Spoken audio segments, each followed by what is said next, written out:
Botschaften, die Forderungen, die Zukunftsperspektive haben wir vernommen. Die Frage, die sich stellt, ist, wie kommen wir dorthin? Und diese Frage wollen wir beantworten in einer Podiumsdiskussion, die ganz unterschiedlich besetzt ist, in der ich mir überlegt habe, dass wir diese Diskussion, ich darf die Podiumsteilnehmer jetzt herausbitten, dass wir diese Diskussion so anlegen, dass wir uns vorstellen, das wäre eine Zukunftswerkstatt.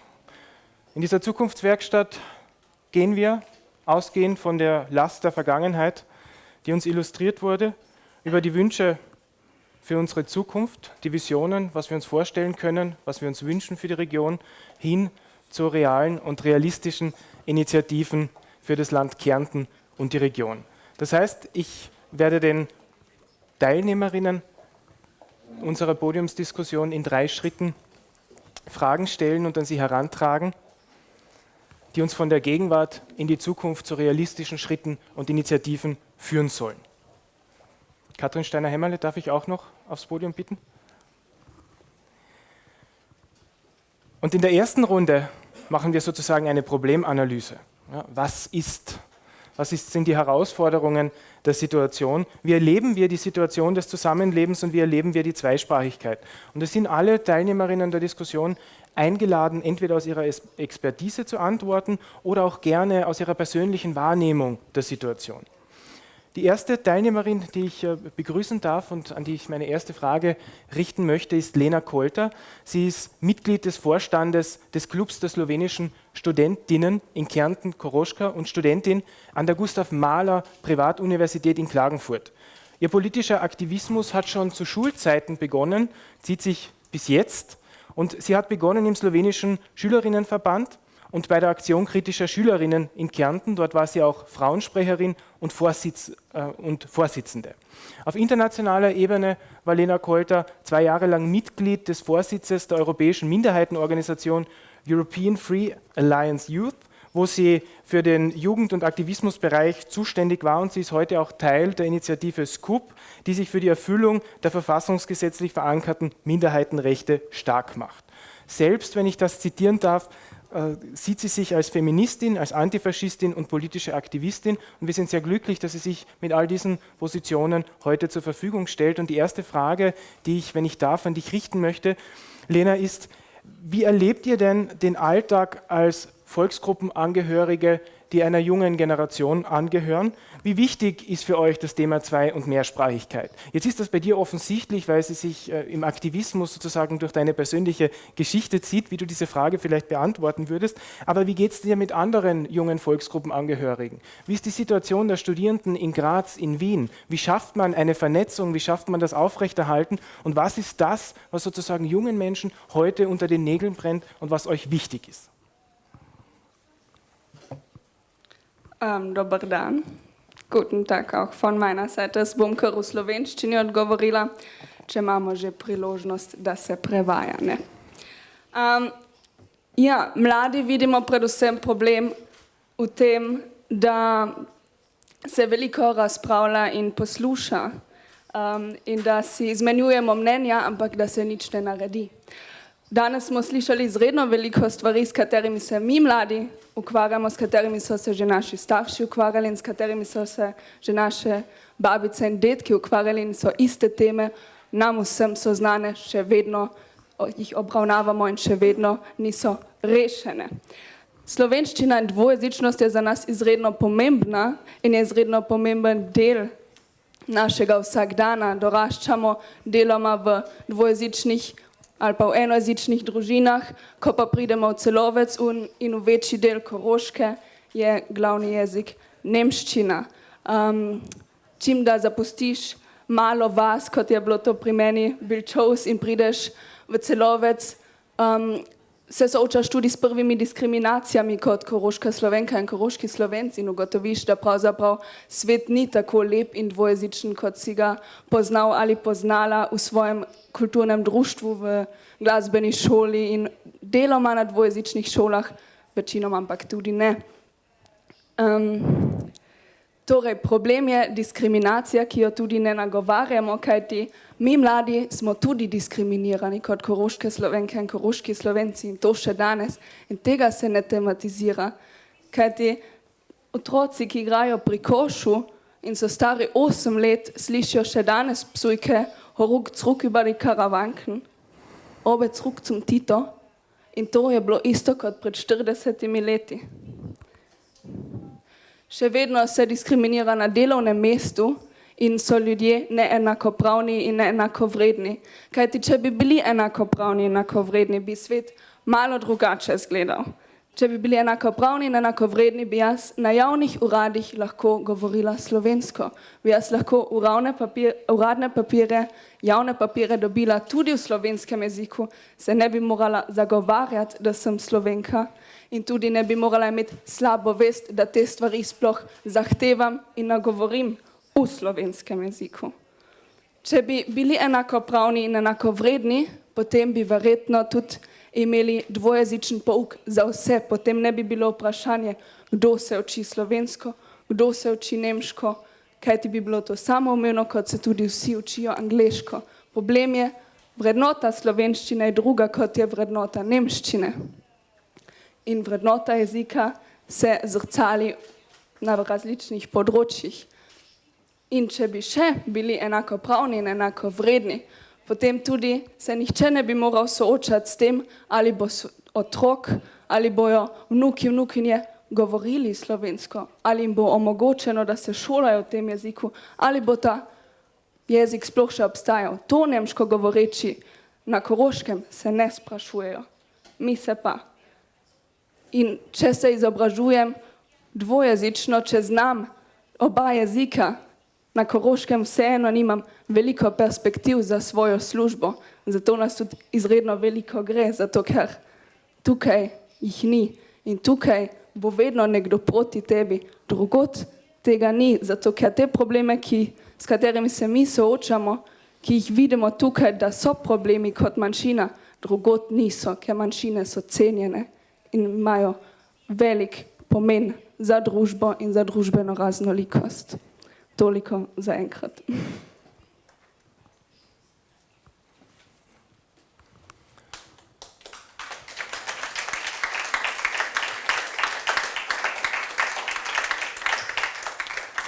Also es gibt offensichtlich eine Reihe von, oder sozusagen eine ganze Bandbreite an Verbesserungsbedarf, der besteht sowohl in struktureller Hinsicht als auch im Umgang, aber viel gefordert ist die Politik.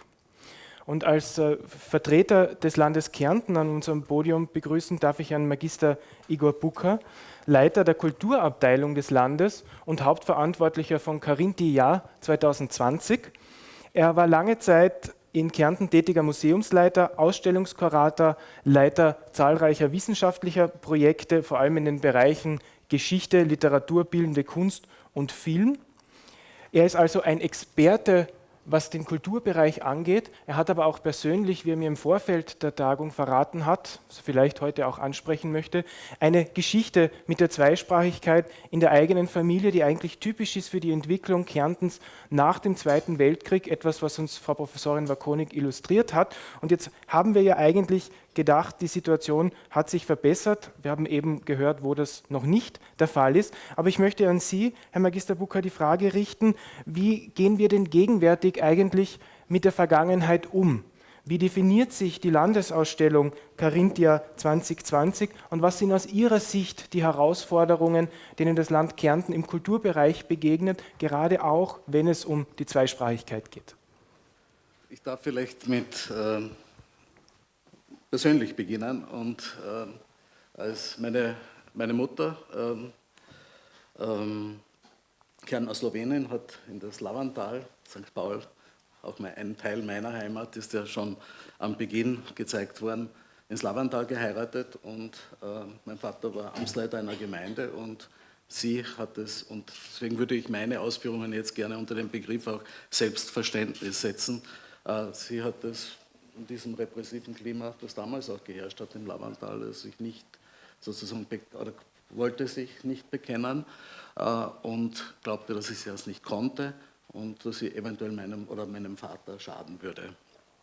Das hat mir, ich habe ihr das lange vorgeworfen, dass ich nicht zweisprachig erzogen wurde, bis ich dann die Rahmenbedingungen verstanden habe und auch ihre Beweggründe. Meine Verwandtschaft am Klobeinersee, wo ich auch heute lebe, in St. Kanzian, wenn ich dort war, ich war ein Wanderer zwischen den Welten, war zweisprachig, war slowenischsprachig. Und jetzt habe ich nicht die reale Sprachkompetenz, dafür würde ich das aber als eine emotionale Kompetenz sehen, die mir dann doch zugewachsen ist in diesem Wandern zwischen den Welten, auch im Erkennen, was es bedarf, sich die Sprache und die Kultur zu erhalten, auch am Beispiel meiner eigenen Familie mütterlicherseits und der Assimilationsdruck. Aber ganz wesentlich für mich ist dabei auch eine Sensibilisierung und ein Dialog, der sich jetzt bis hineinzieht ins Projekt Carinthia 2020. Und ich darf ganz kurz nur mit 3 Blitzlichtern auf eine Entwicklung hinweisen. St. Paul, junge Menschen aus St. Paul, Schüler, ich war selbst Lehrer am Stiftsgymnasium auch und war dort für das Museum verantwortlich, Landesausstellung 1991. 1957 war die 10. Oktoberfeier am Stiftsgymnasium St. Paul. Die Schule, hunderte Schüler sind angetreten. Ein Lehrer hat skandiert, ich möchte die Diktion nicht wiederholen, aber sie hat geändert, über den Leuwel zurück. Und hunderte Schüler haben skandiert der Vorgabe dieses Pädagogen, der natürlich eine entsprechende Vorgeschichte hatte. Jetzt sind Schüler aus St. Paul, die das mit einem ganz anderen Selbstverständnis formulieren. Und 1991 noch in St. Paul war es eine Diskussion, ob in der Kommunikation, für uns war es völlig klar, dass wir mehrsprachig auftreten, ob die slowenische Sprache als neben Deutsch sein darf oder ob nicht dazwischen Italienisch sein muss. Es war eine heftige Diskussion, es war ja eine private Ausstellung des Stiftes, aber mit den Vertretern von wissenschaftlichen Landesinstitutionen. 1997 in Verlach war es fast eine geheime Kommandoaktion mit dem Sanctus oder mit der Zustimmung natürlich des damaligen Kulturreferenten Außerwinkler, dass wir die Eröffnung, und für mich war das, und gemeinsam mit Professor Hödel waren wir ja verantwortlich, für unter Hödel war es selbstverständlich, dass in Verlach auch eine zweisprachige Eröffnung stattfindet. Das war keine Selbstverständlichkeit damals und sie hat stattgefunden, aber es gab auch Kommentare in meine Richtung, das überlebt er nicht. Und jetzt haben wir 2020 eine Landesausstellung, der Diözesanbischof hat das erwähnt, die ohne Unterschied zwischen beiden Sprachen durchgängig in beiden Sprachen erzählt, vermittelt und ausgehend von den Kernereignissen auch versucht, Themen wie Erinnerungskultur, Themen wie Umgang mit den beiden Sprachen, einen Sprachkurs gibt es, künstlerische Interventionen, Sprachspiele mit slowenischer, deutscher Lyrik, den Unikum-Sprachkurs kann man besuchen in dieser Ausstellung und entsprechenden Zukunftsbildern.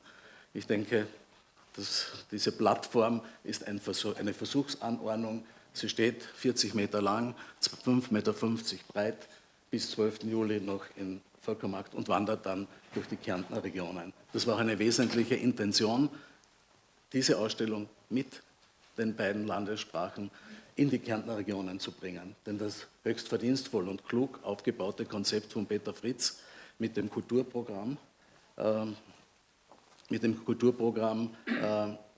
auszuformen und das wir ja jetzt umsetzen. Auch die heutige Veranstaltung ist ja auch Teil von Carinthia 2020 oder diese Diskussion, das Symposium und alles zusammen. Und diese einzelnen diese Beispiele, diese Säulen des Projektes tragen aber alles in sich den Dialog und beide Landessprachen. Ja, danke. Sie haben sehr viel im Bereich der Kultur. Sie haben viel im Bereich der Kultur angesprochen und für den Erhalt einer kulturellen Identität, gerade einer Volksgruppe in der Region, spielen Medien natürlich eine ganz besonders wichtige Rolle.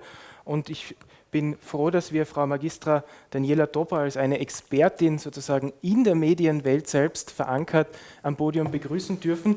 Sie hat am BG für Slowenen in Klagenfurt maturiert, hat dann Publizistik und Kommunikationswissenschaften in Klagenfurt studiert, war 10 Jahre lang Redakteurin des freien Radio Agora, war dann zuerst freie Mitarbeiterin in der slowenischen Redaktion des ORF Kärnten und ist seit dem Jahr 2018 Redakteurin in der slowenischen Redaktion. Sie ist Radiomoderatorin und gestaltet zahlreiche Radio- und Fernsehbeiträge. Sie sind aber auch kulturell engagiert im slowenischen Kulturverein in Schiffling und sie sind Obfrau des Verbandes slowenischer Frauen in Kärnten.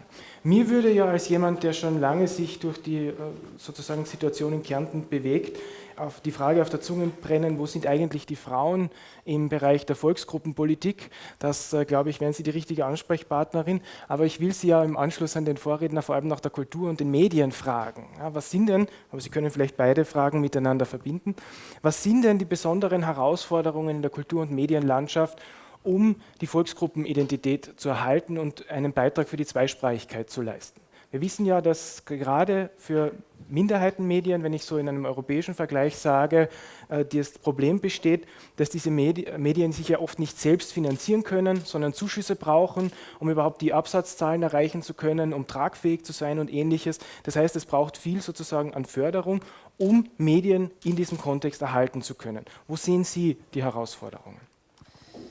Also wie erwähnt, ich habe bereits für beide Medientypen gearbeitet, das heißt für einen privaten Sender wie auch jetzt für einen öffentlich-rechtlichen. Das Problem der Finanzierung habe ich vor allem im privaten Bereich gesehen, wo man tatsächlich permanent auf diverse Förderungen zurückgreifen musste, sowohl von österreichischer wie auch von slowenischer Seite.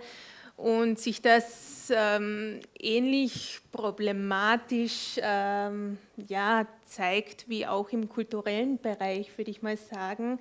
Das heißt, man arbeitet sich von Projekt zu Projekt weiter und muss von Jahr zu Jahr auf diverse Förderungen von beiden Seiten hoffen. Man muss auch bestimmte Vorgaben erfüllen, damit man eine bestimmte finanzielle Unterstützung zugesprochen bekommt.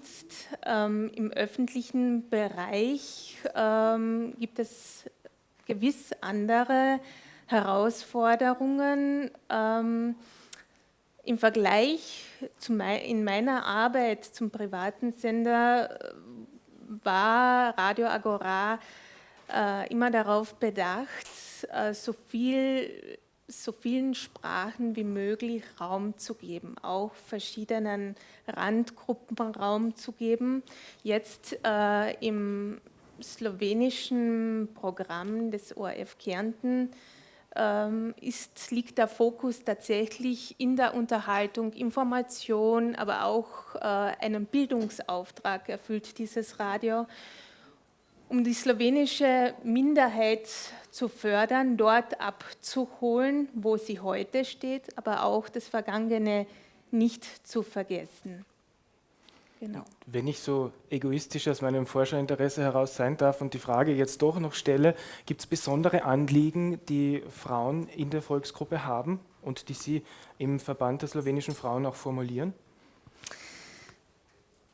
Ich muss dazu sagen, Sie haben erwähnt, dass ich an der Klagenfurter Universität studiert habe. Dort habe ich auch diplomiert und habe meine Diplomarbeit bereits im Jahr 2013 zu dem Thema zwischen Anpassung und Widerstand, die Wirkung des öffentlichen Diskurses auf Zweisprachigkeit und weibliche Identität hervorgehoben, anhand von einem 3-Generationen-Modell in Kärnten.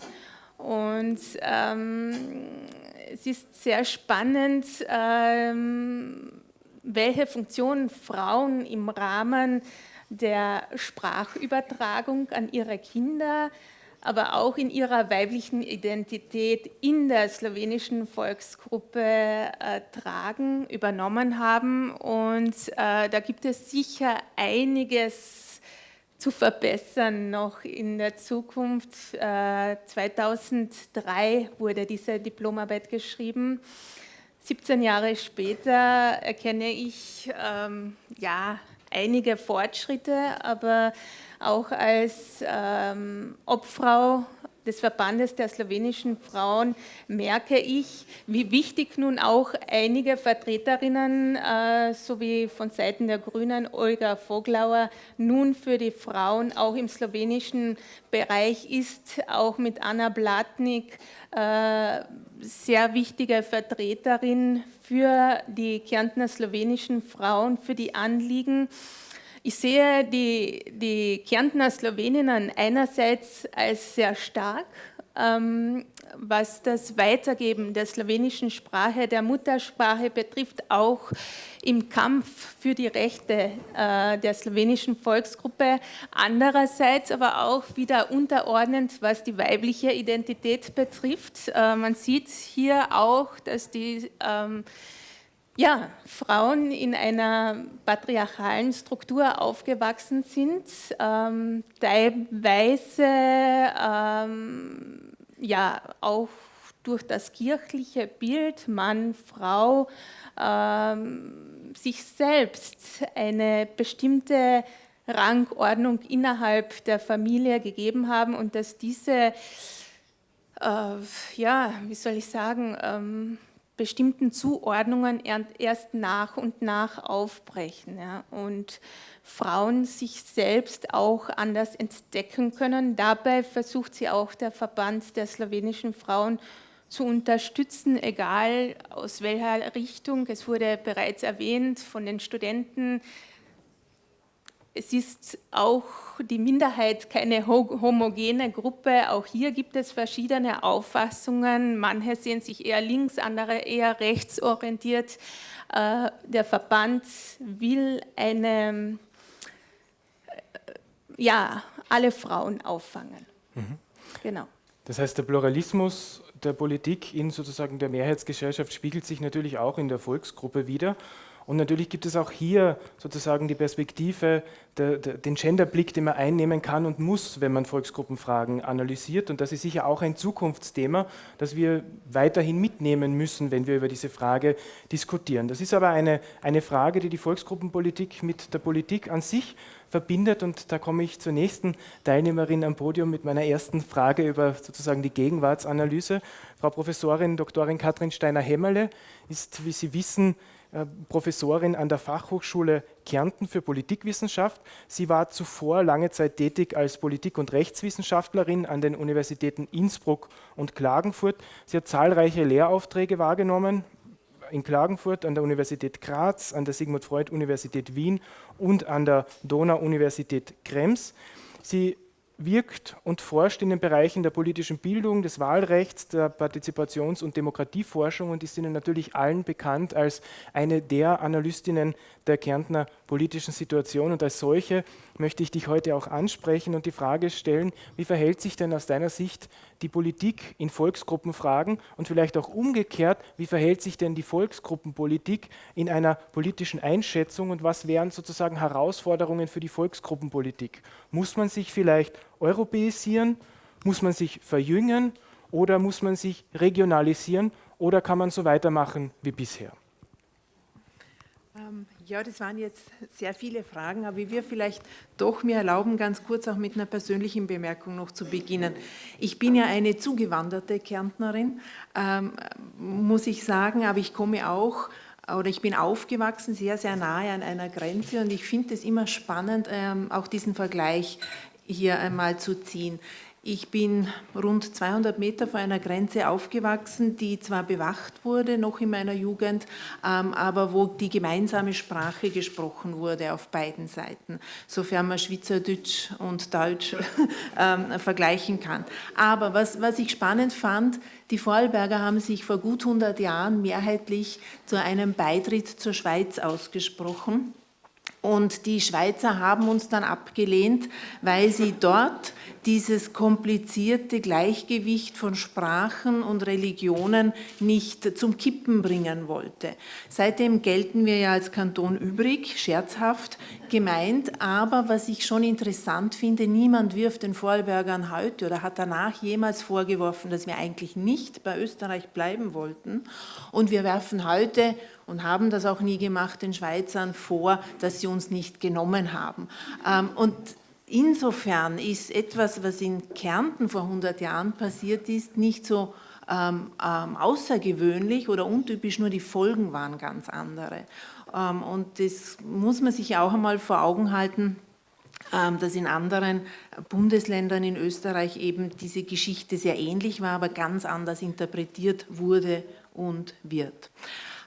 Ja, zur Politik. Also was mich heute sehr gefreut hat, ist, dass ich mehrmals den Begriff Förderung gehört habe für Minderheiten, für Volksgruppen, weil man hätte ja jetzt auch einfach sich zurücklehnen können und sagen, die Atmosphäre hat sich verbessert, die zweisprachigen Ortstafeln stehen, alles in Ordnung, keine Notwendigkeit mehr, besondere Maßnahmen zu setzen. Aber umso mehr, und das ist, glaube ich, auch schon deutlich hervorgekommen, braucht es Förderung, aber in einer anderen Form. Also die steigenden Anmeldezahlen zur zweisprachigen Kindergärten, Volksschulen, das sind alles natürlich nette Zahlen, aber sagt mir umso mehr, wir müssen nachdenken, wie Sprachförderung geschehen kann, als Erstsprache, als Zweitsprache, aber auch als Fremdsprache in diesem Land. Und insofern braucht es hier einfach ein neues Denken darüber, eben über Förderung.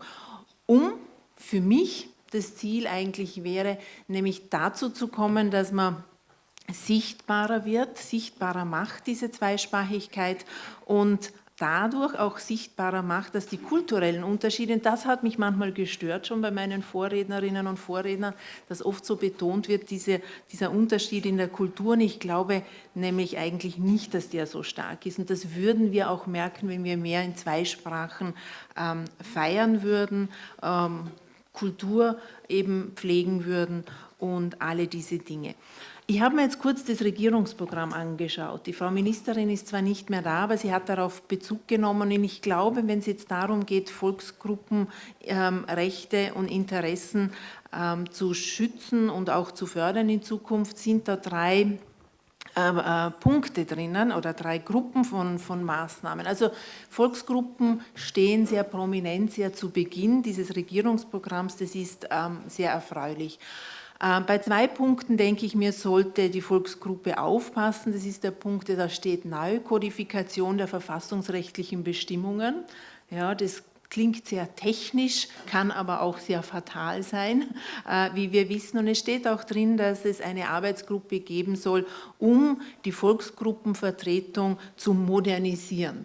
Ja, auch das, hier würde ich sagen, ist die Volksgruppe, alle Volksgruppenvertreterinnen und Vertreter aufgefordert, sehr gut zu achten, ja, was denn hier passiert. Sehr erfreulich ist natürlich, dass die Volksgruppenförderung vor allem im Bereich der Medien angesprochen wird. Im öffentlich-rechtlichen ORF 3 soll es ausgewertet werden, aber auch spezifische Medien gefördert werden sollten. Hier, glaube ich, muss die Volksgruppe nur darauf achten, dass es auch eingehalten wird, dieses Versprechen. Und jetzt komme ich eigentlich zum wichtigsten und heikelsten Bereich, nämlich zu diesem Thema der Amtssprache. Und auch das findet sich im aktuellen Regierungsprogramm als Versprechen, dass zum Beispiel die Volksgruppensprache sichtbarer wird in den Homepages zum Beispiel. Das Finanzamt ist erwähnt, Webseiten der einzelnen Gemeinden. Also hier gibt es wirklich dieses Ziel. Und ich möchte auch an dieser Stelle auch das Land Kärnten dazu auffordern, weil ja auch gesagt wird, wie wichtig die Volksgruppe ist, sehr oft, aber auch beim Land Kärnten kann ja die Homepage und viele der selbst gestalteten Publikationen viel öfters und viel stärker auch zweisprachig gestaltet werden. Und der letzte Punkt, und ich glaube, das ist wirklich auch für die Zukunft sehr wichtig, ist eben die Sicherung der Bezirksgerichtsbarkeit eben mit Zweisprachigkeit. Ja, und ich denke, Das eine, da gilt es wirklich aufzupassen, beim anderen, das soll erfüllt werden, aber vor allem eben im Bereich der Amtssprache, da ist noch Aufholbedarf und beginnend bei den Pässen. Ich habe auch schon bei mir an der eigenen Institution vorgeschlagen, zum Beispiel Bescheide, auch slowenisch auszustellen. Also wir stellen interessanterweise an den Hochschulen alle Bescheide in Englisch aus, auf Deutsch und auf Englisch. Aber wenn man in Kärnten nach wie vor vorschlägt, warum nicht denn auch in Slowenisch, dann interessanterweise scheinen hier auch immer noch so alte Reflexe, wie Sie es zu Beginn geschildert haben, immer noch wirksam zu sein. Das bedeutet für mich natürlich für die Zukunft, wir leben in einem europäischen Raum, die Jugend lebt das sehr, sehr selbstverständlich, aber gleichzeitig sollten wir so regionale Vorteile, so möchte ich es nennen, eben von Zweisprachigkeit sichtbarer machen. Und von Seiten der Politik erlebe ich halt, dass sehr viel natürlich an Bekenntnis inzwischen da ist, aber wenn es darum geht, das ein oder andere sehr einfach auch in Taten, in Worte, jetzt wortwörtlich und in Sprache umzusetzen, dass hier ja, vielleicht der Antrieb noch stärker sein könnte. Ich werde dich nicht auslassen in meiner Frage nach der Volksgruppenpolitik. Ich nehme sie, also der internen sozusagen, ich nehme sie aber mit in die nächste Runde. Und ich greife etwas anderes auf, was du angesprochen hast, nämlich die starke Europäisierung, in der wir uns befinden. Und in dieser Europäisierung und zugleich in diesem Widerspruch zwischen der Last der Vergangenheit, dem Blick auf die Zukunft, dem Weggehen aus Kärnten, es ist natürlich eine Situation, in der sich viele junge Menschen finden, wenn es dann um die Frage geht, wie konstruieren sie eigentlich ihre Identität als Volksgruppenangehörige. Und damit möchte ich überleiten zu Herrn Magister Milan Obid, der auch am BG für Slowenien in Klagenfurt maturiert hat, dann Kultur- und Sozialanthropologie an der Universität Wien studiert hat und sich heute als wissenschaftlicher Mitarbeiter am Slowenischen Wissenschaftlichen Institut in Klagenfurt intensiv mit der Frage der Ethnizität und Identität bei Kärntner Slowenen beschäftigt und derzeit an einer Dissertation schreibt über die soziale Relevanz der Zugehörigkeit zur slowenischen Minderheit in Kärnten. Also eine Frage, die aktueller nicht sein könnte und die heute auch schon mehrfach angesprochen wurde, auch schon in den Begrüßungsworten, wenn ich daran denke, dass Bischof Markets von seiner eigenen Dissertation berichtet hat, wo sie gemeint haben, sie haben damals Zwischenpositionen entdeckt von Menschen, die sich nicht zuordnen wollten oder zuordnen konnten. Und sie haben attestiert, dass diese Zwischenpositionen heute in sozusagen einer positiven Art und Weise verändert haben, sodass eine Mehrfachzuordnung möglich geworden ist. Herr Obid, wie ist denn das nun für Jugendliche aus der Volksgruppe? Unterscheiden die sich in ihrer Identitätsfindung stark von Angehörigen der sozusagen nur deutschsprachigen Bevölkerung? Gibt es da Unterschiede? Steht man vor besonderen Herausforderungen, wenn man eine zweite Sprache gelernt hat, die es zu erhalten gilt? Gerade in so einer globalisierten Welt, wo Englisch alles zu dominieren scheint, was sind sozusagen die besonderen Herausforderungen für die Angehörigen der Volksgruppe? Bestimmte Besonderheiten gibt es sicher, aber wenn ich auch mit etwas Persönlichem anfangen darf, persönliche Geschichten, sogenannte Narrationen, Narrative, wie man es modisch zu sagen pflegt, sind ja en vogue. Meine Kinder, also ich habe eine 7 Jahre alte Tochter und einen 3 Jahre alten Sohn, die, glaube ich, behaupten zu können, also vor allem wenn es um meine Tochter geht, und mein Sohn ist noch zu jung, wurde noch nie damit konfrontiert, dass sie diskriminiert wurde aufgrund der slowenischen Sprache. Deshalb hier glaube ich schon, dass sich Dinge verändert haben. Also wenn wir über diese Dinge sprechen, zum Beispiel wenn wir darauf zu sprechen kommen, wie über was in der Nazizeit geschehen ist und so. Sie stellt auch durchaus Fragen, weil halt die Dinge am Rande irgendwo vorkommen in unserer Familie. Dann ist es schwer für sie zu begreifen, dass man wegen einer gesprochenen Sprache irgendwo Probleme bekommt, bis hin zu wirklich das Leben bedroht wird. Also sie versteht das nicht wirklich. Also ich getraue mich zu behaupten, als ich in ihrem Alter war, ich hatte schon eher einen Begriff davon. Diese Dinge haben natürlich erheblich Einfluss auf Identität. Sagen wir so, die Angehörige der slowenischen Minderheit heute, jüngere Angehörige, haben so etwas, aber da möchte ich nicht zu viel vorgreifen, weil ich darf ja dann auch noch vortragen, sowas entwickelt wie, das nenne ich symbolische Ethnizität. Der Begriff kommt nicht von mir, der Begriff stammt von einem amerikanischen Soziologen namens Herbert Gans, darüber später noch. Jedenfalls, jetzt habe ich den Faden etwas verloren. Könnten Sie nochmal die Frage... Besonderen Herausforderungen für die Angehörigen der Volksgruppe, wenn es darum geht, die eigene Identität zu konstruieren, vielleicht auch gerade, wenn man jung ist und aus Kärnten weggeht und trotzdem gefordert ist, in dieser globalen Welt diese zweite Sprache aufrechtzuerhalten? Ja, also hier gibt es einen wirklich wichtigen Punkt, nämlich wenn wir es uns sozialstrukturell ansehen, wie die slowenischsprachige Bevölkerung vor 100 Jahren oder auch noch vor 60 Jahren sich zusammengesetzt hat, hat sich hier sehr viel geändert, vor allem natürlich auch durch Assimilationsprozesse. Also diejenigen, die heute noch Slowenisch sprechen, sind im Vergleich zur deutschsprachigen Bevölkerung überdurchschnittlich gebildet, doppelt so oft in Berufen mit akademischem Ausbildungsprofil tätig, wie die im Vergleich zur deutschsprachigen Bevölkerung. Also hier auch von einer Diskriminierung am Arbeitsplatz zu sprechen, ist relativ schwierig, weil dort, wo Diskriminierung wirklich passiert ist, in diesen Berufen, wo man hart arbeiten muss für ganz schlechte Bezahlung. Und das ist innerhalb der slowenischen Minderheit vorwiegend nicht mehr der Fall. Jetzt, wenn es um die Identitätskonstruktionen geht, sagen wir Europa zum Beispiel, dann können wir beobachten, dass unter jungen Angehörigen der slowenischen Minderheit bzw. der slowenischsprachigen die Zugehörigkeit zu Europa eher ausgeprägt ist als bei der deutschsprachigen jüngeren Generation im Schnitt. Warum? Natürlich eben auch aufgrund dieser sozialstrukturellen Begebenheiten. Wenn wir sehen, wie ist der Zuspruch zu Europa, dann ist er dort, wo die Leute wenig verdienen, wo sie schlecht bezahlt werden, hart arbeiten, am geringsten.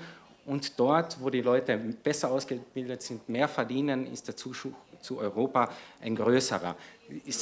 Diese Schichten sind natürlich auch mobiler, sie begreifen diesen größeren Raum ohne Grenzen als eine Chance, ist auch ganz klar, auch aus empirischer Erfahrung heraus. Denn diejenigen, die in den unteren Lohnsektoren arbeiten, haben damit zu tun, dass ihr Lohn gedrückt wird. Nicht? Also diese Dinge, denke ich, sind wichtig, wenn wir über die Identität sprechen, denn ein großes Problem, das ich sehe, wenn über Identität gesprochen wird, ist meistens, dass wir uns dann Unterschiede der Zugehörigkeit zur Nationalität, zu einer Religion und so weiter vorstellen. Aber in globalisierten Begebenheiten denke ich, dass die Unterschiede in der Kultur viel ausgeprägter sind zwischen unterschiedlichen sozialen Schichten als jetzt zwischen unterschiedlichen Nationalitäten. Das heißt, Kärntner slowenische Jugendliche unterscheiden sich in ihrer Identität, wenn wir das so auf diesen Begriff bringen, nicht großartig von deutschsprachigen. Die Unterschiede sind woanders, nicht dort, weil eine andere Sprache gesprochen wird. Natürlich bedeutet das nicht, dass es gar keine Unterschiede gibt. Slowenische junge Menschen haben sehr stark zum Beispiel das Gefühl, darüber werde ich dann später auch noch sprechen, und hier haben wir schon einen Ausdruck davon auch bekommen, dass sie eine persönliche Mitverantwortung spüren für den Fortbestand der slowenischen Minderheit. Und das nun zum Beispiel ist jetzt etwas ganz Typisches für Minderheitenzugehörige. Sie haben noch eine persönliche Mitverantwortung, etwas weiterzugeben, was jetzt für Angehörige der Mehrheit überhaupt nicht jemanden aus der Mehrheit nicht in den Sinn kommt, weil es nicht notwendig ist. Nicht? Aber dieses Gefühl der Mitverantwortung ist zweischneidig, nicht? Weil es ist auch eine Belastung für junge Menschen. Es schränkt deine Freiheit, dich zu denken, dich zu entfalten auch ein. Also das muss man in Ambivalenz, in der ganzen Ambivalenz wahrnehmen. Das ist etwas, worauf ich immer sehr viel Wert lege. Also wir sehen ein Nebeneinander, eine Ambivalenz eigentlich von Europäisierung und Regionalität, wenn man so sagen will, von Volksgruppenzugehörigkeit und europäischer und globaler Identifikation, wenn ich zusammenfassen darf, mit einer besonderen Herausforderung, dass es diese Zugehörigkeitskomponente, die eben besonders ist, zu einer bestimmten Gruppe auch erhalten werden soll und muss, was sozusagen ein Vorteil, aber zugleich auch eine Herausforderung, eine Belastung sein kann. Und das in einer Situation, die gekennzeichnet ist von einer positiven Entwicklung im Bereich der Politik, die angedeutet wurde, im Bereich der Kultur, bei aber immer noch bestehenden Problemen, wenn wir an Diskriminierung und Ähnliches denken, was uns geschildert wurde, aus dem Alltag heraus und natürlich vor allem der Notwendigkeit, hier Mittel in die Hand zu nehmen und die Zweisprachigkeit sozusagen nicht nur verbal durch Bekenntnisse zu fördern, sondern auch tatsächlich durch Mittel strukturell zu fördern und abzusichern und das vor dem Hintergrund dieser Probleme, die geschildert wurden. Jetzt würde ich in der zweiten Runde gerne die Frage stellen, wenn wir einmal von diesen Problemen wegkommen und sozusagen in die Zukunft unseren Blick richten, lösungsorientiert denken oder überhaupt frei eine Vision entwerfen könnten, was sollte denn dann in 10 Jahren in Kärnten möglich sein? Ja, und da möchte ich wieder, Lena, mit dir beginnen. Aus Sicht der Jugendlichen, aus Sicht von Studierenden, die in Klagenfurt studieren, die aber auch vielleicht in Graz oder Wien oder sonst wo auf der Welt studieren, wie sollte sich denn Kärnten im Jahr 2030 präsentieren und welche Visionen hättest du für ein zweisprachiges Kärnten? Jaz bom spet v slovenščini odgovorila. Jaz se zdaj ne bom ponavljala, zato ker moji kolegi in kolegice z kluba so že v videu čisto jasno in razločno prezentirali zahteve in konkretne predloge, kaj bi se lahko spremenilo. Lahko pa gremo tudi malo bolj utopično naprej v Koroško, kako bi lahko bila. Potem bi imeli dvojezičen pouk na celem Koroškem obvezen vse povsod. Potem bi imeli na vseh dvojezičnih občinah dvojezične table, povsod tudi, kjer ne bi bile in ne tako, kot so bile postavljene kot kompromis. Potem bi na dvojezičnih uradih govorili slovensko in nemško. Potem bi dejansko živeli eno sožitje. In najbolj pomembna točka od vsega tega, potem bi se lahko ukvarjali z trenutnimi problematikami, potem bi se lahko ukvarjali z problematiko patriarhalnih struktur v manjšini ali pa na Koroškem, potem bi se lahko ukvarjali s problematiko digitalizacije, potem bi se lahko soočali končno z vsemi temi stvarmi, s katerimi se zdaj ne moremo ukvarjati, zato ker to, kar Avstrija in Koroška zelo dobro znata, je, da imamo še vedno iste probleme in se teh ne reši, tako da mi še vedno se ukvarjamo z istimi starimi zadevami in nimamo kapacitet in resurs, da bi se ukvarjali s tem, kar pač je dejansko zdaj tudi še dodatna problematika. In mislim, da je zdaj po 100 letih čas, da slovenska manjšina ni več tista, ki je pristojna za obstoj manjšine, ker to pravzaprav ni naloga ene manjšine, ampak to je naloga večine.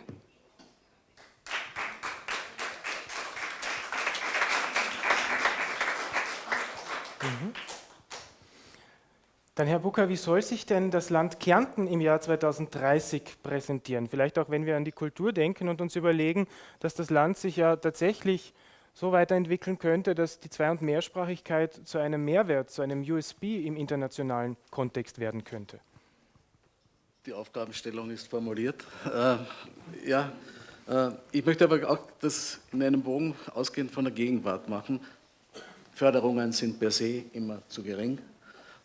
Es hat sich eine Verbesserung der Situation ergeben, auf Wunsch der Dachverbände und slowenischen Vereine, dass die zuständige Förderstelle wandert hin zur Abteilung 14 Kunst und Kultur. Das war aber ist kein Ausdruck, dass sie dort in der vorherigen Situation im Volksgruppenbüro schlecht aufgehoben war, sondern im Kulturbereich gibt es mehr Möglichkeiten der Förderungen und das zeigt auch die Entwicklung von 16 ist das erfolgt, aber der Budgetjahre 17 bis 20, wo es also doch eine signifikante Erhöhung gegeben hat, selbstverständlich unter der Prämisse, es ist nie oder hier gilt es noch viel zu bewegen. In der Kulturabteilung kann man in deutscher und slowenischer Sprache die Anträge einreichen. Es gilt natürlich auch diese Ebene auszuformen. Wir werden die muttersprachliche Kompetenz oder in der Abteilung auch diesbezüglich erhöhen. Und am Beispiel des Projektes Carinthia, das für mich jetzt wirklich ein schönes Beispiel ist, weil hier ist ganz stark der Dialog formuliert. Und wir sind ja in einer informellen Vorbesichtigung, haben wir noch kurz vor der Eröffnung Tipps bekommen, wo unsere Grafiker in der Zweisprachigkeit Fehler gemacht haben. Vielen Dank. Und in diesem Dialog war es auch, dass wir zum Beispiel, die Grundlinie des Projektes war angelegt, zuerst eben aufs Kulturprogramm bezogen. Es gibt einen deutschsprachigen Folder, es gibt einen slowenischsprachigen Folder. Und dann in der Diskussion war die Frage, warum trennt man uns wieder oder warum trennt man uns? Und jetzt liegt auf heute hier, es gibt beide Sprachen in einem Folder mit allen Projekten des Kulturprogramms. Ganz kurz nur Carinthia 2020, mehr, also so zwischen eher gegen 40% der Einreichungen, das war ja ein Aufruf der Teilhabe und Partizipation, sind von slowenischen Kulturinitiativen, Vereinen und so weiter eingereicht worden. Unabhängige Jurys haben entschieden, wenn man das Förderbudget in diesem Projekt nachrechnet und sagt, zweisprachige Gemeinden, also jetzt in einer gewissen Toleranzbereich, zweisprachige Gemeinden, Schulen, Vereine und haben mit ihren Projekteinreichungen, wenn man das alles zusammenzählt, kommen wir vom Gesamtbudget des Förderbudgets auf 50,37%. Ich denke, das ist einmal für die Gegenwart eine schöne Mitte, wo sich diese Ebenen oder dieses Kulturprojekt hier auch zum Ausdruck bringt. Die Zukunft. Entstanden ist das über das Landesmuseum, ist die Ausstellung über das Landesmuseum, das gerade neu gedacht wird, neu entwickelt wird, Generalsanierung läuft. Das Landesmuseum hat eine interdisziplinäre Arbeitsgruppe, die auch die Zeitgeschichte, auch längst fällig, neu erzählen wird. Eröffnung ist im Jahr 2022 und mit dieser interdisziplinären Arbeitsgruppe wurde auch die mobile Ausstellung entwickelt. Das Haus, das Landesmuseum, das neue Haupthaus, versteht sich als Haus der Begegnung, der Bildung, der Konversation und Konfrontation notwendigerweise. Und das war auch die Basis für die mobile Ausstellung. Und ich möchte es nicht vielleicht 10 Jahre weiterdenken, aber wenn im Jahre 2022 die Geschichte des Landes, die Zeitgeschichte des Landes in einer neuen Form erzählt wird, das sehe ich als vornehmliche Aufgabe bei diesem Projekt für alle, die beteiligt sind. Und das ist auch der Ausdruck, denke ich, oder diese Aufgabe haben wir auch vom Kulturreferenten Landeshauptmann Kaiser auch so übernommen. Angesprochen, was als Aufgabe für die Politik dienen kann. Wie präsentiert sich denn, und ich weiß, solche Prognosen sind schwierig, aber wie präsentiert sich denn die Landespolitik in Kärnten im Jahr 2030 und wie soll und muss sich Volksgruppenpolitik, die im Jahr 2030 relevant ist, präsentieren? Ja, wie bereits erwähnt, die Worte und den Willen sehe ich wohl, aber so, es gibt ja heute, oft die Liste vom Herrn Rohr ist schon lange, oder es gibt ja auch noch andere Vertreter hier des Landes. Man kann natürlich in allen Bereichen nicht nur mehr Förderung geben, sondern auch mehr Taten setzen, aber es ist natürlich viel, viel besser geworden. Aber du hast mir vorhin noch auch gefragt, wie Volksgruppenpolitik sich gestalten sollte für die Zukunft. Und für mich ist es tatsächlich so, wenn ich jetzt 10 Jahre vorausblicke, dann wünsche ich mir, dass das Nationalstaat, der ja generell ein sehr hinderliches Konzept ist, glaube ich, für die Zukunft, an Bedeutung verloren hat. Und was soll gewinnen? Ja, selbstverständlich die Europäische Union, um Standards zu setzen, um Schutzmaßnahmen zu garantieren und auf der anderen Seite die Regionen. Und weil ich jetzt gerade mit dem Auslaufen der LEADER-Periode auch den Auftrag bekommen habe, vom Land Kärnten ein wenig in die Regionen zu blicken und dort Potenziale für die nächsten Jahre zu orten, haben wir einen Rundruf gemacht und dort wirklich tatsächlich festgestellt, die Regionen blicken ja auch über die Grenzen. Also die sagen auch, warum endet euer Projekt ja, an der Landesgrenze? Warum schaut ihr nicht an, was passiert dahinter in den angrenzenden Regionen? Was gibt es hier für Möglichkeiten der Kooperation? Aber viele administrative Vorgaben leider in Österreich, in Kärnten, hindern uns da oft noch daran. Die EU ist sehr hilfreich, weil die legt natürlich Wert auf Kooperation, aber ich glaube, genau in diesen beiden Ebenen sollte die Zukunft sein. Einerseits Regionalisierung, aber eben Region nicht denkend, endend an Gemeindegrenzen oder gar an Landesgrenzen, sondern eben wirklich die Region im Blick zu haben. Und was sollten die Volksgruppenvertreterinnen und Vertreter tun? Also ich kann da nur recht geben, auch Frauenparteien haben nie funktioniert. Ja. Das wollen wir auch nicht verlangen. Leider haben sie nicht funktioniert, sonst wären wir schon längst die größte Partei. Aber es sollte, glaube ich, eine gemeinsame Vertretung geben also der Volksgruppe, aber gleichzeitig Vertreter von ihnen in allen Parteien. Und das ist, glaube ich, wirklich entscheidend und jede Partei, die keinen Volksgruppenvertreter oder Vertreterin in den Reihen hat, sollte zumindest in den parlamentarischen Vertretungen dann nicht mehr vorhanden sein. Das würde man jetzt vielleicht so gesehen als Vision wünschen. Und was braucht es dazu, ist natürlich politische Bildung, mehr Bewusstsein und ich denke mal ganz, ganz wichtig eben diese gemeinsamen Erzählungen, diese gemeinsamen Ausstellungen, dieses einfach gemeinsame Erleben auch, und das sage ich jetzt auch sehr bewusst von Heimat, ja, von der gemeinsamen Vergangenheit und da gibt es natürlich auch noch einiges aufzuholen im Bildungsbereich mit Schulbüchern, mit Publikationen, damit es einfach gefestigt wird. Aber Ziel muss dann sein, Vertreter der Volksgruppe quer über alle Parteien hinweg eben dort auch die Stimme zu erheben. Mhm. Ja, und vor all diesen Prozessen, die du jetzt auch wieder angedeutet hast, nämlich der Europäisierung, der Regionalisierung, sozusagen auch der politischen Integration in die Parteienlandschaft, das ist ja auch wieder eine besondere Situation für junge Menschen, die ihre Identität entwickeln. Und da möchte ich, Herr Obidt, abschließend für diese Runde auch an Sie die Frage stellen, wie gehen denn junge Angehörige der Volksgruppe mit ihrer Identität im Jahr 2030 um? Ich weiß, das ist schwer für einen Wissenschaftler, in die Zukunft blicken zu müssen, das tun wir nicht gerne, aber ich möchte Sie trotzdem fragen, wenn Sie sozusagen eine Vision entwerfen könnten für eine gelingende Identitätsausbildung, wo wir nicht mehr diese Ambivalenz von Bürde und Chance zugleich haben, sondern vielleicht nur noch die Chance, die Vielfalt, dann möchte ich Sie fragen, wie gelingt das 2030? Ja, so Wunschszenarios sind nicht mein Ding. Ich möchte eher danach fragen, was vor den historisch gewachsenen Bedingungen möglich ist oder wahrscheinlich ist. Naja, es ist so, dass die slowenische Sprache mittlerweile auf der symbolischen Ebene sehr hoch bewertet wird.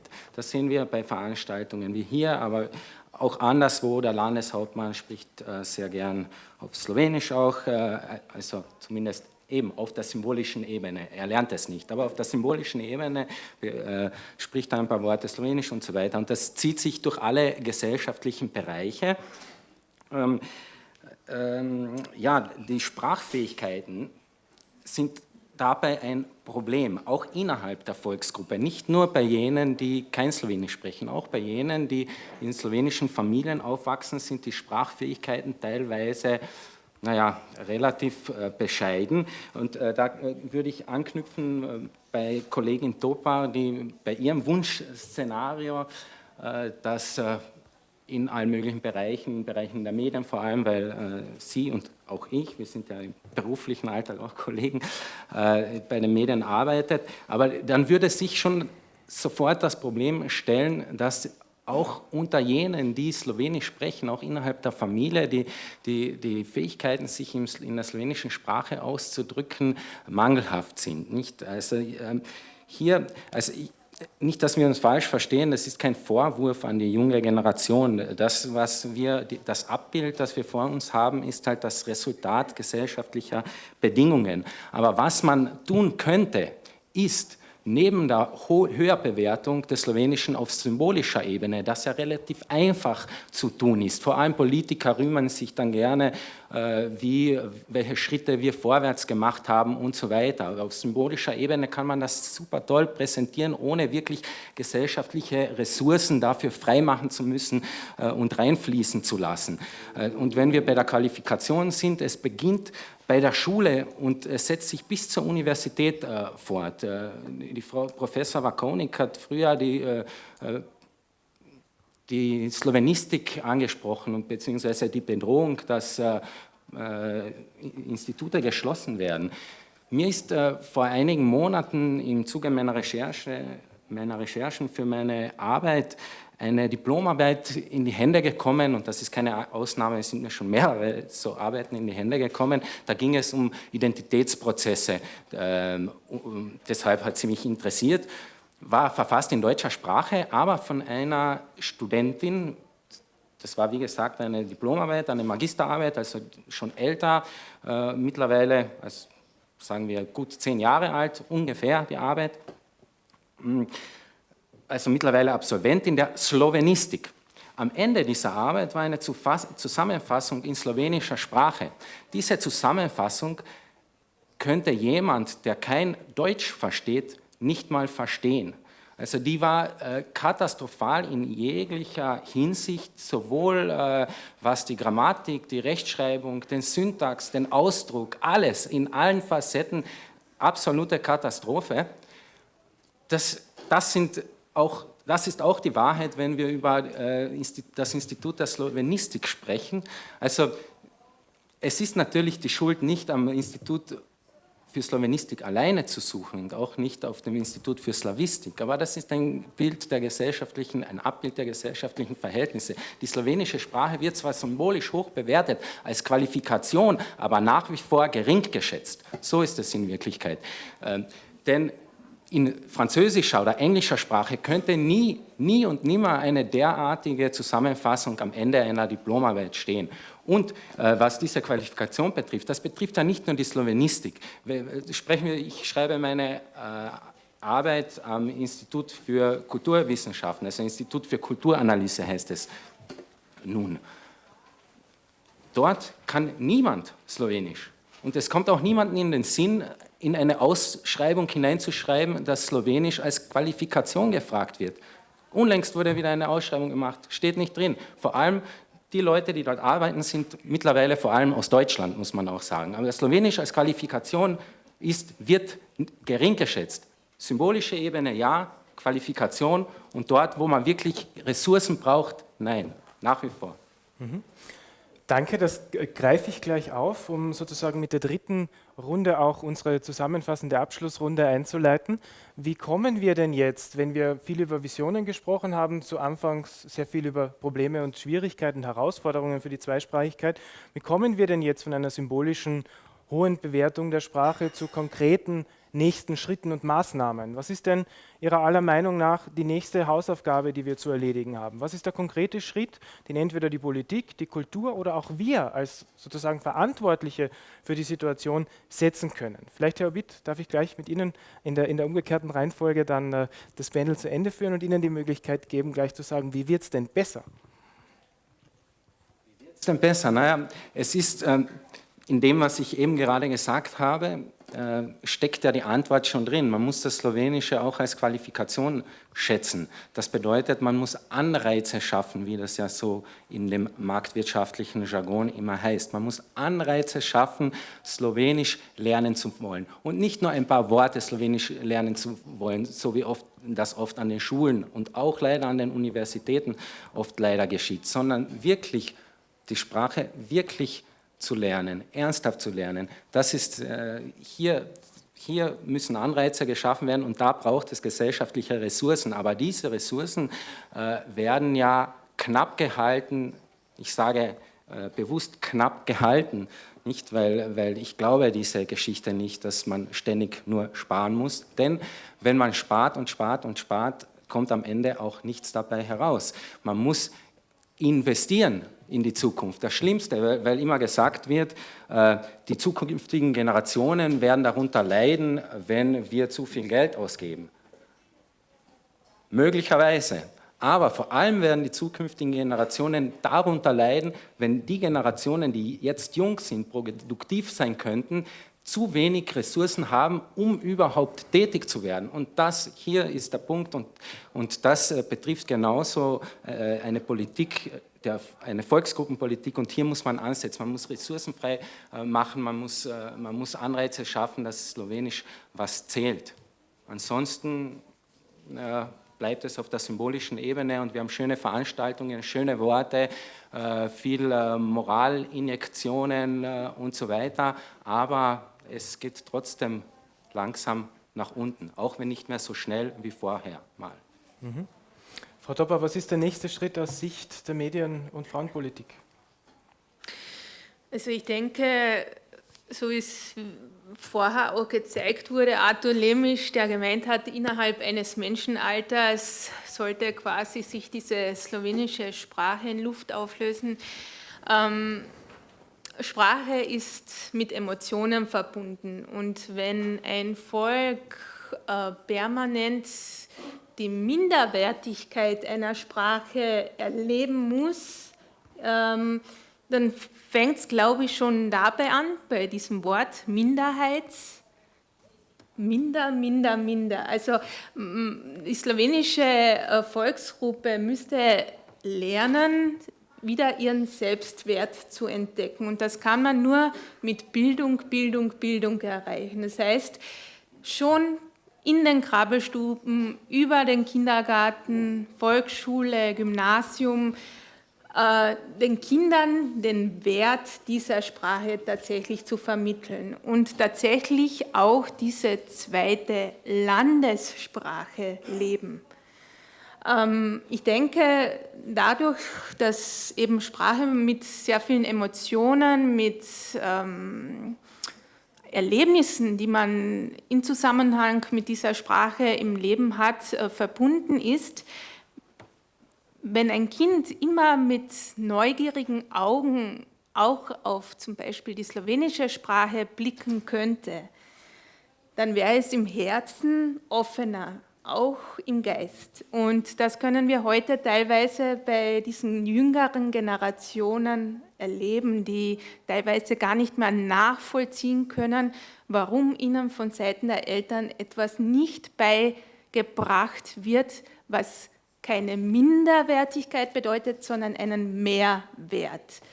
Und dann wird, glaube ich, auch eine Förderung von eben diesem eher realisierbar sein. Das heißt, in allen Bereichen, und wenn wir hier bei den Medien sind, dann wird sich auch eine neue Generation finden lassen, die neugierig auf diese Angebote hinblickt und auch Interesse dafür zeigt, das mit voller Stolz und Freude tragen zu können. Mhm. Ja, und welchen konkreten Schritt muss als nächstes die Politik leisten, Katrin Steiner-Hämmerle, um in diese Richtung gehen zu können? Also ich würde mich nicht auf die Politik verlassen, sondern ich würde jetzt eher an die Bürgerinnen und Bürger, an die Mehrheit und Minderheit appellieren, von der Politik einzufordern. Weil Politik reagiert auf Druck, ja, die reagiert immer darauf, wo sie glauben, Stimmen gewinnen zu können. Eines muss ich noch einmal betonen, das Regierungsprogramm, das aktuelle, gibt uns allen das Recht dazu, da ganz konkret auch Dinge einzufordern, die heute genannt wurden. Ich glaube, es geht aber auch noch darüber hinaus eben um Aufmerksamkeit im Alltag, um nicht den Mund, also dass man nicht den Mund haltet, dass halt jeder Einzelne, jede Einzelne eben sich einbringt, wenn es darum geht, Slowenisch als Qualifikation in eine Anstellungsausschreibung einzufordern, im Alltag Diskriminierung nie zu akzeptieren und auch anzusprechen. Das ist nicht immer genehm, aber das ist, glaube ich, schon der wichtigste Weg und der einzige Weg. Und so wie Frauen Männer brauchen, ja, die auch erkennen, dass Diskriminierung von Frauen auch für sie selbst schädlich ist in Zukunft. Glaube ich, ist es eben halt auch wichtig, dass Mehrheitsangehörige in Kärnten erkennen, dass die Diskriminierung von einer Minderheit auch für sie selbst schädlich ist. Ich glaube, da hat es schon sehr wichtige Schritte gegeben, aber am Ende liegt es an uns, vor allem der Politik, zu signalisieren, wir wählen euch nur wieder. Ja, und das ist halt nun einmal in der Demokratie die letzte und entscheidende Instanz, der Wahltag. Wir wählen euch nur wieder, wenn ihr hier eben auch entsprechend aktiv seid und gemeinsam mit uns, mit dann hoffentlich einer Mehrheit eben für eine Gleichstellung, für eine wirkliche Gleichstellungspolitik sorgt. Mhm. Herr Bucker, wenn Sie das hören, diese Forderung, diesen Aufruf, welchen nächsten konkreten Schritt soll denn die Kulturpolitik setzen? Es wurde schon angesprochen, dass das Jubiläumsjahr ja nicht, oder alle Projekte, die im Jubiläumsjahr entstanden sind oder für das Jubiläumsjahr, dass die nicht ein Jahr lang stattfinden und keine Fortsetzung finden. Also ich glaube, es ist eine große Investition in all diese Programme und Entwicklungen. Das trägt die Verpflichtung in sich, dass es weitergeführt wird. Ich würde sagen, es braucht ein institutionalisiertes Selbstverständnis. Das heißt, ob es die Kulturabteilung ist, ob es schon skizziert das neue Landesmuseum ist, das die Landesgeschichte neu erzählt, dass die Geschichte als solche, das ist das Grundkonzept, als Wandel darstellt, als Wandel der Natur, als Verwandlung der Ideen, als Verwandlung der Kulturen, und all dies in neuer Form erzählen möchte. Und dieses Selbstverständnis der Institutionen muss auch weiterreichen, vom Landesmuseum, Landesarchiv und vielen mehr. Selbstverständlich, durchgängig, wie die mobile Ausstellung. Ja. So, jetzt. Ja, das ist der Arbeitsauftrag, meine ich. Und man darf ja nicht vergessen, die Frau Professor Barkonik hat das ja die Bedeutung oder vor allem die Sprache ganz klar in ihrer Bedeutung formuliert. Die Kultur dazu, dieses Zusammenwirken, wenn ich an die slowenischen Vereine in Kärnten denke, die ja gerade in der ehemaligen Abstimmungszone so wichtige Kulturträger sind, gesellschaftliches Miteinander ermöglichen, zentrale Nahversorger sind.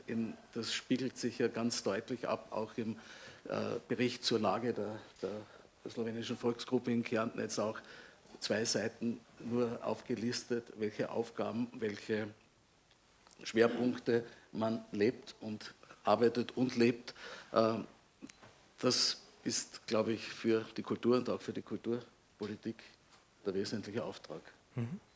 Ja, dann möchte ich abschließend noch einmal, Lena Kolter, dich fragen, was ist denn jetzt etwas Konkretes, was wir tun können, um junge Angehörige der Volksgruppe dabei zu unterstützen, diesen Bedürfnissen gerecht zu werden, die ihr schon mehrfach jetzt sozusagen geäußert habt? Was können wir tun? Okay. Najprej bi tudi rada povedala, da je škoda, da večina glavnih predstavnikov in predstavnic ni več tu ravno v tem trenutku, ko razpravljamo o tem, kaj bi morali spremeniti in izdelujemo konkretne predloge za bodočnost.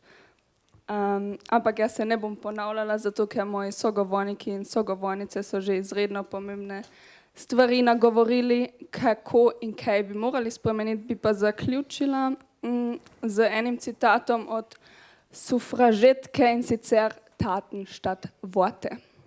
Hvala.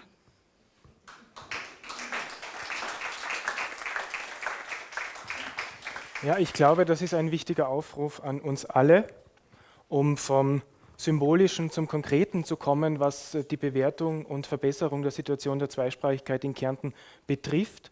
Eine Aufgabe, der wir uns morgen natürlich widmen in zahlreichen Fachvorträgen, in deren Anschluss wir dann auch vertieft diskutieren können, welche einzelnen Schritte ganz konkret in unserem System zu verändern werden. Das ist sozusagen ein Ausblick auf morgen. Bevor wir uns aber diesen Fachvorträgen widmen, bleiben wir beim Thema der Identitätsprozesse unter Jugendlichen.